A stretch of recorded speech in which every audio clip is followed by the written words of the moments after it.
माता रानी का आशीर्वाद। अर्जुन बहुत अमीर था। उसके पास धन दौलत सब कुछ था, लेकिन उसकी जिंदगी में कभी सुकून नहीं था। घर में शांति नहीं रहती थी, रिश्तेदार धोखा देते थे और परिवार आपस में नहीं बनता था। उसके माँ बाप भी बीमार रहते।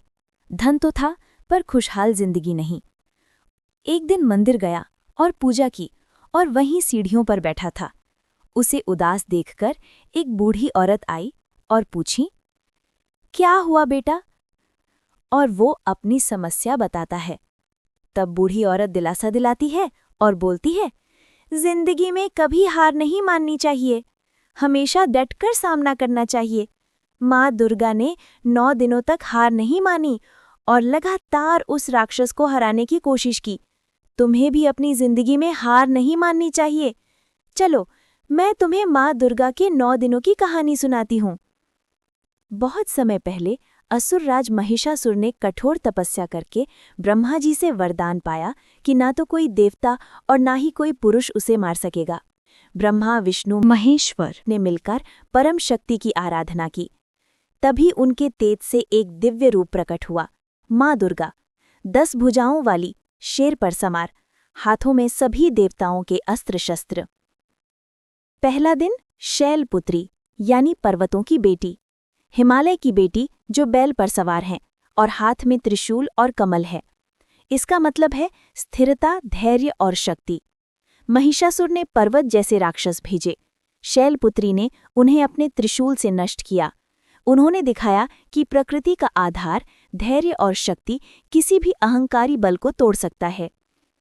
दूसरा दिन ब्रह्मचारिणी यानी तपस्या और संयम की देवी। उनके हाथ में जपमाला और कमंडल है। उन्होंने अपनी तपस्या की शक्ति और आत्मबल से महिषासुर की सारी माया को भस्म कर दिया। ये दिखाता है कि आंतरिक शक्ति सबसे बड़ी विजय देती है। तीसरा दिन चंद्रघंटा। इनके माथे पर चांद है, 10 भुजाएं हथियारों से भरी हुई हैं और इनके घंटे की आवाज से राक्षस डर जाते हैं। इन्होंने अपने शेर और घंटा के नाद से असुरों की भीषण सेना का सामना किया। युद्धभूमि में उनके रूप से शत्रुओं का मनोबल टूट गया। चौथा दिन कुष्मांडा। इन्हीं की मुस्कान से ब्रह्मांड की रचना हुई है। ये सूर्य की तेज का स्रोत है। महिषासुर ने चारों ओर अंधकार फैलाया। कुष्मांडा ने अपने प्रकाश से उस अंधकार को नष्ट कर दिया और राक्षसों को जला डाला। पांचवा दिन स्कंदमाता। ये अपने बेटे कार्तिकेय को गोद में लिए हुए हैं। ये मातृत्व और रक्षा की शक्ति हैं। जब महिषासुर ने बहुत शक्तिशाली सेनापति भेजे तो स्कंदमाता ने मातृत्व के साथ युद्ध कौशल दिखाया। उनके पुत्र कार्तिकेय ने भी असुरों का नाश किया। छठा दिन कात्यायनी। इनका जन्म ऋषि कात्यायन की तपस्या से हुआ था। ये शेर पर सवार हैं और हाथ में खड्ग और कमल हैं। ये युद्ध और पराक्रम की देवी हैं। जब महिषासुर आधा भैंसा और आधा मानव रूप लेकर आया तो कात्यायनी ने अपने खड्ग से उसे घायल किया। इस रूप से पता चलता है कि दैवी पराक्रम दैत्य के सबसे बड़े अहंकार को भी चोट पहुंचा सकता है। सातवां दिन कालरात्रि। इनका रूप बहुत डरावना है। ये काली, खुले बाल, 3 आंख और बिजली जैसी चमक हैं। ये तम और विनाश की देवी हैं। महिषासुर ने तंत्र मंत्र और अग्निवमन असुर छोड़े। कालरात्रि ने एक गर्जना से अंधकार और जादू सबको निगल लिया। उसके सबसे भयानक अस्त्र शस्त्र भी बेअसर हो गए। आठवां दिन महागौरी। इनका रंग सफेद है, चंद्रमा की तरह उज्ज्वल और शांत। ये शांति और पवित्रता की देवी हैं। जब महिषासुर छल, रूप परिवर्तन और झूठी शांति से धोखा देना चाहता था तो महागौरी के शांत और अटल रूप ने उसके सारे छल खत्म कर दिए। 9वां दिन सिद्धिदात्री। ये सभी सिद्धियों यानी आध्यात्मिक शक्तियों को देने वाली हैं। ये कमल पर विराजमान हैं।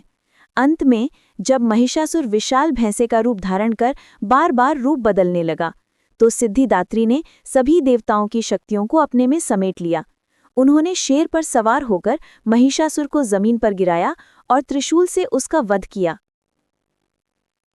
विजयादशमी। महिषासुर मर गया।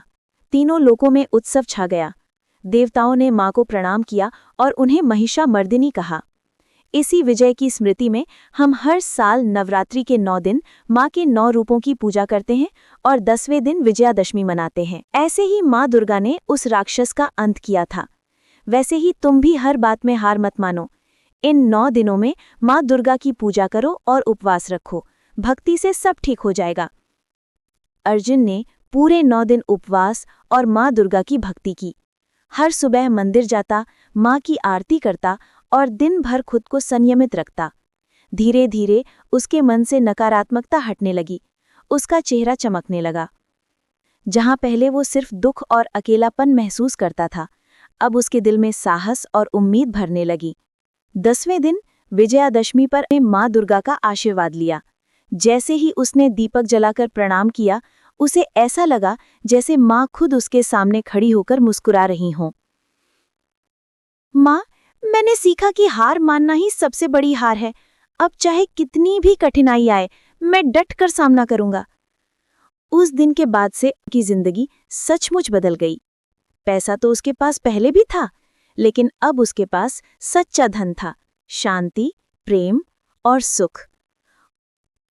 यही है नवरात्रि का असली संदेश। माँ दुर्गा की तरह हमें भी अपने जीवन के हर महिषासुर से लड़ना है। भक्ति, विश्वास और साहस से हर अंधकार पर विजय पाना है।